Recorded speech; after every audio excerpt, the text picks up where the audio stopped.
Okay, so I found this video, and this video is by Angry Old Hoops Fan.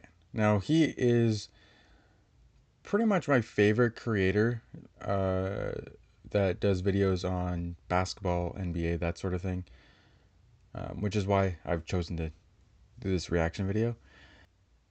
Look at the title. If Jordan couldn't win until Pippen, then LeBron couldn't make the playoffs until Hughes. Now, this is a narrative that has been going on by LeBron fans that Jordan should be that his legacy should be diminished because he couldn't win the championship without Scottie Pippen. So this is a very interesting topic, and I'm interested to see what sort of take he has and what direction he sort of takes it in. Because yeah, he fully has my respect. He does a lot of hard work on these videos, and I'll do something that LeBron never does, and I'll give him credit for his work. I think, yeah, I think his videos are great. I've been watching them for a long time. Ever since there was this one Raptors Lakers video he uploaded that was very well done, and I absolutely loved it. Anyway, let's get into the reaction. Look, as Pippen saved Jordan.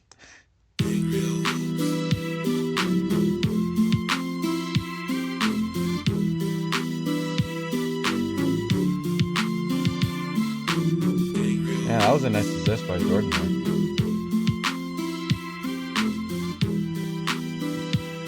My favorite thing actually is like seeing these different clips of Jordan getting like all these assists because people are always just like people as in like LeBron fans specifically are like, well, you know, Jordan Jordan was only a shooter or a scorer. Like he always led the league in field goal attempted and whatever.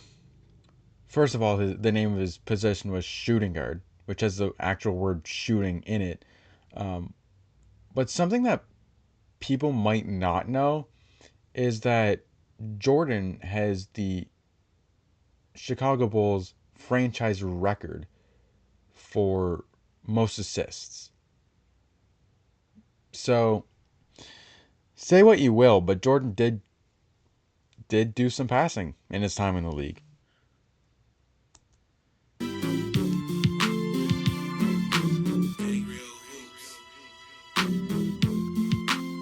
Actually, it was Scott Williams who saved Jordan. This is a part of the reason why I like his videos so much is because sometimes I feel like he kind of like makes fun of the sort of narratives that LeBron fans put out there, um, which I personally find very entertaining. He's got Scottie Pippen open on Price underneath if he wants him. Underneath instead to Williams. Gets his own rebound. Puts it back. Nice. Nice basket, When buddy. people say Jordan didn't win anything without Pippen, you immediately know you're dealing with a LeBronite who That's true, and not only is that false, Jordan did win some things without Pippen. It's just that he didn't win any championships without Pippen.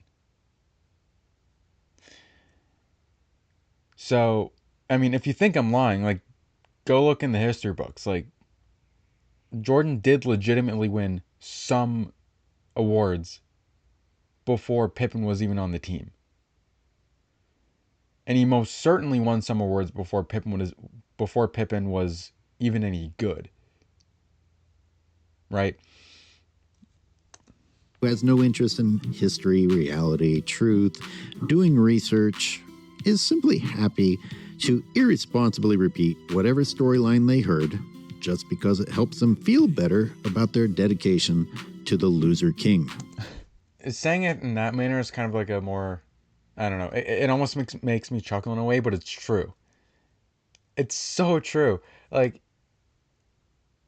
I've been on these like basketball kind of forums and whatever, or groups on Facebook for the longest time, and I kid you not, like there was this one post that I saw where it was comparing. I think it was comparing um, Jordan's and LeBron's final statistics, and it said for points per game, it said a certain amount for LeBron, a certain amount for Jordan.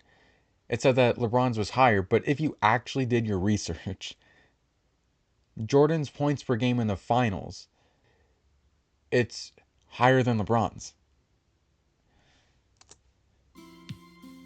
One of the many foolish aspects of this is the simplicity of seeing someone added to the roster and giving them credit for any increase in success that takes place from that time forward.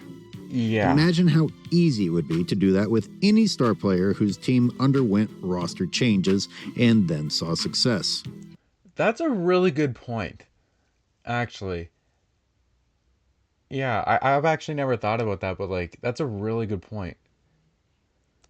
Let's look at Jordan and LeBron's journeys toward success from the time they entered the league moving forward, as well as the roster changes that went along with that. Both Jordan and LeBron's teams didn't make the playoffs in sequential seasons prior to them being drafted. They were Okay. both going to struggling franchises. The similarities in that This is what it actually. This is something I love about his videos.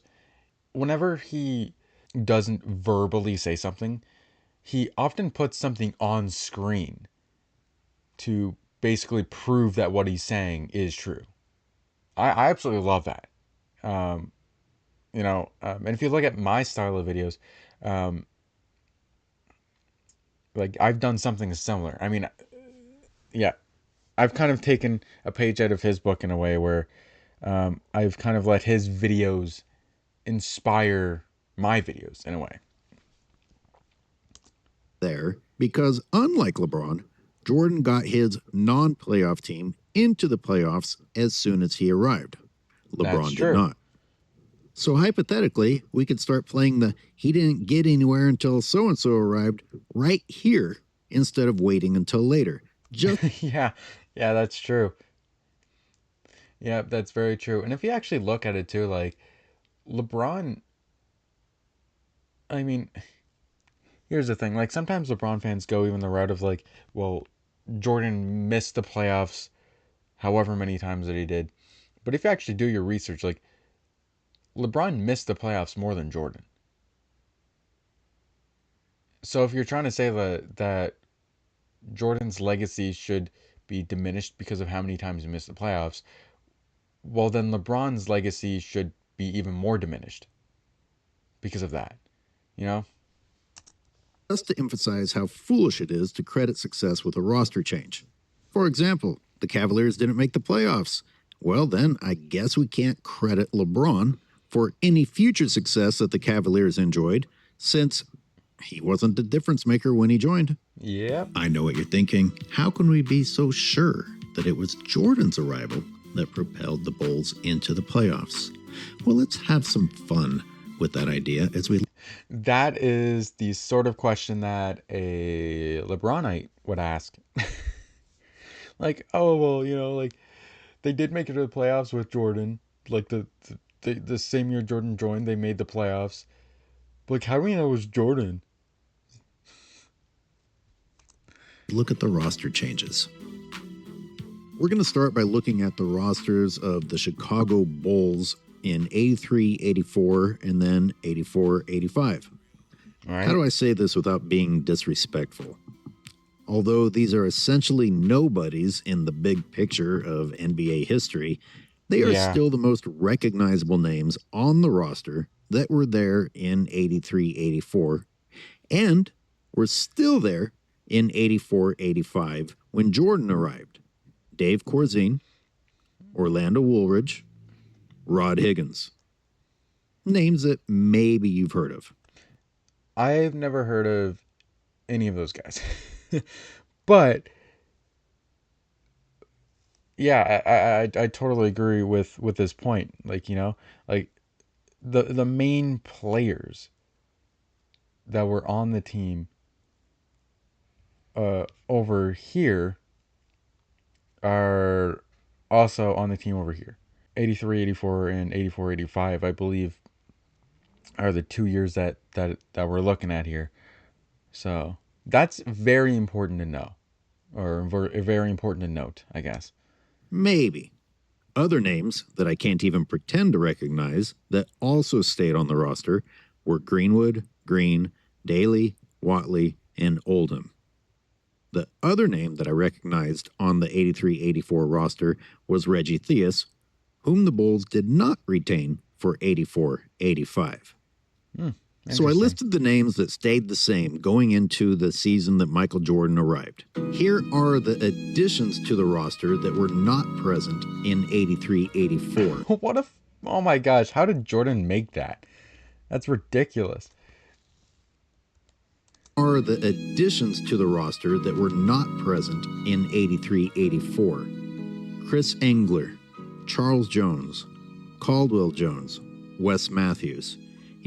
Household names, future Hall of Famers. I list this in case anybody wants to say that maybe they were the reason that the Bulls made the playoffs, not the addition of Michael Jordan. Unlike Jordan, LeBron was not able to propel the Cavs into the playoffs upon his arrival, nor the next season. That's so true. We need to look at the season when they did make the playoffs and look at the roster changes that might explain the success. It's worth noting that in the season that the Cavs finally got to the playoffs with LeBron James, LeBron was able to enjoy the consistency of still having from the previous season Anderson Varejao, Drew Gooden, Sasha Pavlovich, Eric Snow, and Ilgauskas. All five of those guys were on the roster the previous season as well. But it wasn't enough to get to the playoffs. Yeah, that's the thing too. Like, consistent rosters really helps your team from one year to the next, especially if they're, in my opinion, this is my opinion. Other people may or may not agree with me, and that's fine. But if you have like a younger player that has potential, like a group of young guys, they have potential, and then they stay together year after year after year after year. The idea is that they're just going to develop so much chemistry with each other that eventually they will become a pretty good team, But that's kind of his point here, that LeBron got to enjoy the consistency of having those players that he listed off there. His season as well. But it wasn't enough to get to the playoffs. So what was it?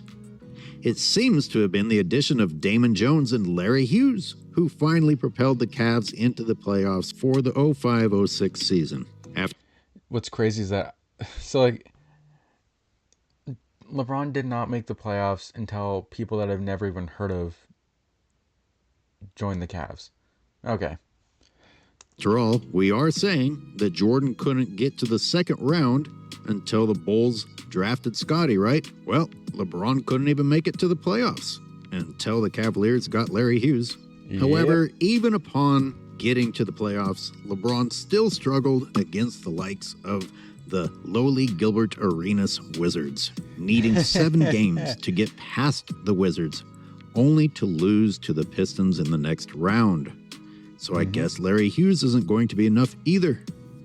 LeBron would still need David Wesley, Donyell Marshall, and Shannon Brown added to the roster in order to make it past the second round. I just want to read this text. Am I being serious? Is this a joke, or does it put the foolishness of crediting Scottie for everything into perspective? Well, I agree with what he's saying. I think it's ridiculous to credit Scottie for everything. I think Scottie Pippen should be credited with the things that he did actually do. I don't know. I'm just one of those people that thinks that people should really only get credit for things that they deserve to get credit for. Like, Scottie Pippen was a decent player for the Bulls for sure, but Jordan was a way better player than he was.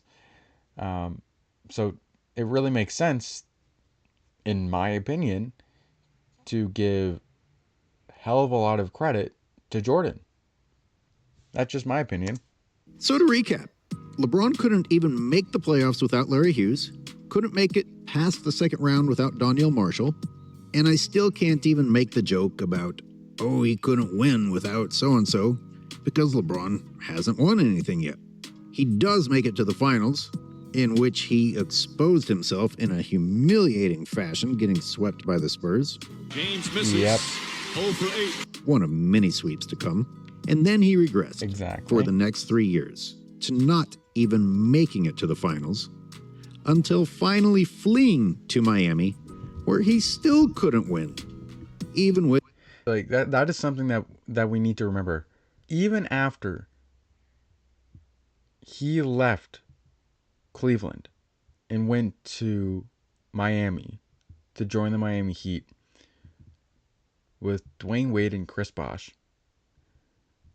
which AOH did another really good video on that, which I will link in the description. It's a really good video. I really encourage all of you to watch it.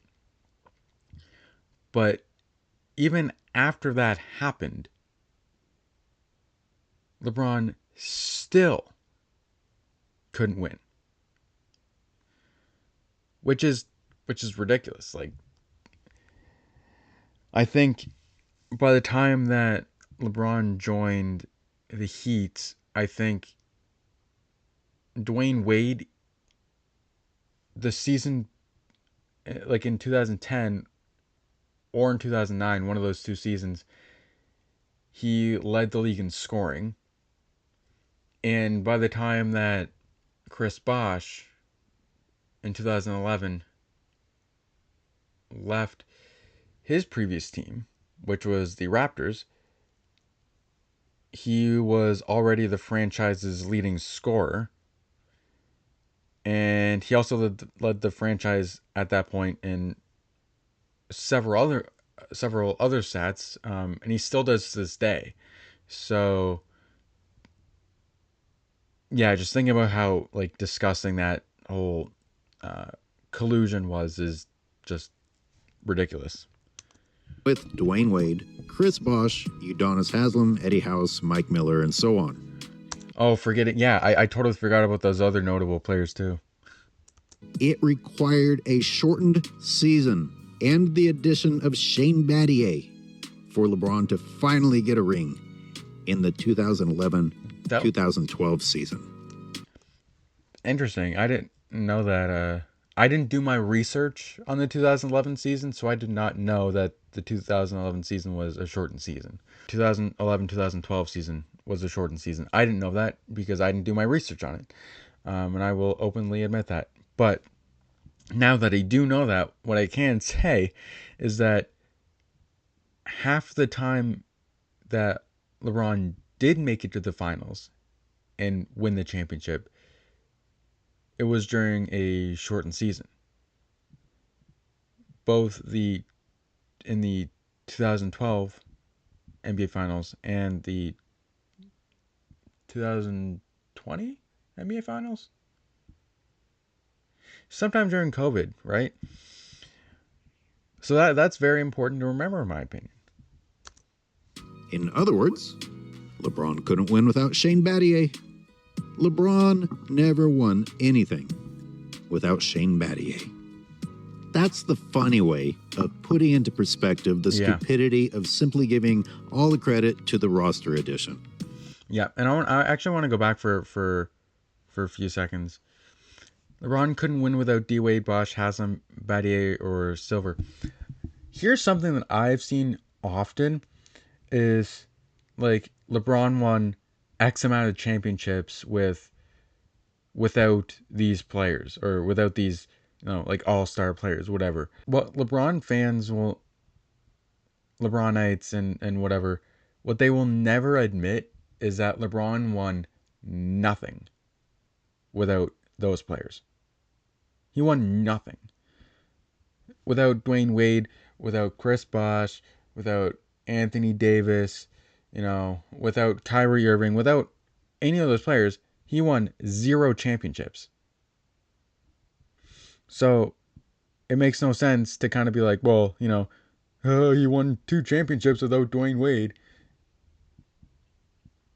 So, like, he never won any championship without some sort of big three. Am I wrong? Um, I guess his championship in 2020, it was him, AD. I mean that roster was unbelievably stacked. So it wasn't really a big three. It was more than that. But yeah, it was just ridiculous. Without Shane Battier. That's the funny way of putting into perspective the stupidity of simply giving all the credit to the roster addition. But the mean way to say it is if Jordan couldn't win without Scotty, LeBron couldn't win without Bosh, Wade, Haslam, Miller, Battier, Chalmers, and some help from the league. Now let's go look at the Bulls roster again. As already mentioned, Jordan made it to the playoffs his first season and every season after, except, of course, for the experimental wizard thing. While LeBron faced the likes of the completely forgettable Gilbert Arenas Wizards, Jordan would hit the roadblock of Larry Bird's legendary Celtics in 85-86 and 86-87. Which, by the way, at the time, people were like Larry Bird Celtics, this is the greatest team of all time. At the time, they were calling Larry Bird Celtics the greatest team of all time. It should come to no surprise that, based on how good that team was, that, yeah, of course Jordan struggled to beat them, Rather than being a forgettable opponent, the 85-86 Celtics would be argued as the best team ever and go on to win the championship. And in 86-87, they would make it to the finals. That's who Jordan was facing. Let's remember that while LeBron fans want to credit Pippen with Jordan's success, MJ made it to the playoffs and faced formidable opponents before Scottie Pippen was even drafted. That's something that LeBron fans will never, ever, ever admit. While LeBron didn't even make the playoffs. In addition to Jordan putting on some of the most memorable efforts ever seen and still talked about, which are accomplishments in themselves, MJ had also won a college championship and an Olympic gold medal before anyone even knew Scottie Pippen's name. These are not the accomplishments that I was referring to earlier, but he's absolutely right. He is absolutely right in this sort of analysis, I guess. Now, the Bulls did make it a round further in 87-88. And yes, Scottie was on the team. Is that whenever they faced the Detroit Pistons? I can't remember what teams they on the team, averaging 7.9 points per game, 3.8 rebounds, and 2.1 assists. Clearly the difference maker. Yeah. Let's put the arrival of the 7.9 points per game savior of Scottie Pippen into perspective, looking at the Cavaliers team that made it to the 2000. When the Bulls got over the hump versus when the Cavaliers did. Okay. 2007 finals. Pippen's numbers were worse than the 06-07 Pavlovich, who had 9 points per game, Gooden, who had 11 points per game that season, Hughes, 14.9 points per game that season, and Ilgauskas, 11.9 points per game that season. People don't like me disrespecting Pippen, and I get it.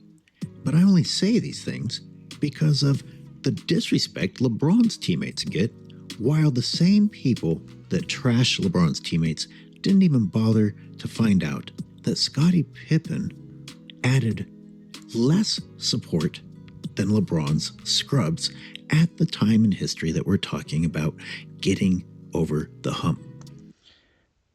I want that to kind of, I want you guys to think about that. To kind of have what he just said in your minds. Especially if you're somebody who doesn't agree with his take in this video. Keep that in mind. Think about it. That's something that's very important to acknowledge and to think about. Since the Bulls only made it to the second round the season that Scotty arrived, we need to look at what happened in order for them to make it to the third round the next year, which must be explained by the arrival of Will Perdue. Maybe it is. Who knows? Nah, he's just in being 89-90, the Bulls lost in the Eastern Conference Finals yet again, despite having Scotty and Perdue. So, when the Bulls finally won the Eastern Conference Finals in 1991, we need to look at the roster changes that season. And since the other members of the roster had already been on the team the season before, the change that we have to look at is Scott Williams. So, LeBron fans, if you want to crap on Jordan's legacy by giving other people the credit, then get it right. It wasn't Scottie Pippen. It was Scott Williams. Yeah, I mean that's the thing, right? Like what I respect about Angry Old Hoops fans so much is that he doesn't go by these sort of made up narratives, right? Like if he genuinely believes something, he will go out of his way to find evidence that supports what he's saying. And this is really a perfect example of that. Like if you want to trash on Jordan for not winning before Scotty and you want to give Scottie Pippen all the credit, well, then why don't you actually look in the history books and look at the roster changes and all that stuff that can actually tell you what actually happened? You know, instead of just repeating the same old narratives over and over and over again that aren't even true, honestly. I haven't heard one narrative from a LeBron fan that I can be like, you know what, like that's actually true. Not one time has that happened. Do some uncomfortable research and realize that in the 2007 finals, LeBron James was the Jeez, I didn't know it was that bad. At least the worst performer on his team, as well as in 2011. Oh, okay. Oh, okay. We need to look at this. And realize. So these must be the field goal percentages of some of the players, including LeBron James, in the 2007 finals. 77.8%. That's honestly really good. 66.7%. That's really good. 50%. Not as good as these two other players, but still pretty good. Scoring half your shots. I would have a player on my team that made half their shots.